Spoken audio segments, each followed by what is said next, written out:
mistakes that they have done dahil hindi naman perfecto. Walang perfect marriage, walang perfect couple, walang perfect relationship. Pero pinagtibay iyon ng inyong pagpapatawad. And sa studies din, couples who broke up are couples who stop forgiving each other. Kaya ganon. Pero for those couple who stayed and truly love each other, and of course, they also and always forgiving one another.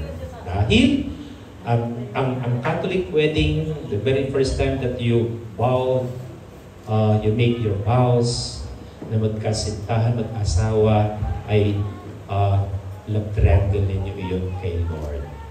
Yung pagmamahalan ninyo ay pagpapadama ninyo ng pagmamahalan ninyo sa bawat isa kung paano kayo minahal ni Lord.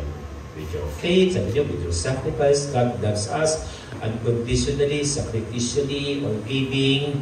Inuuna pagpapakanan ng minamahal kaysa ng sarili. Ano po, at sa kabila at lahat ng mga pagsubok, alam namin na pagtugumpayan po ninyo iyon.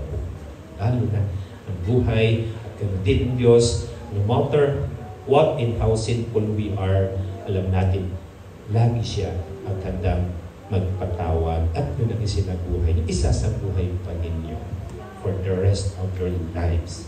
Kaya still, we look forward 50, 60, pag 60, ina-advance na yun sa Diamond Jubilee. Nung mag-asawa. Kaya pa?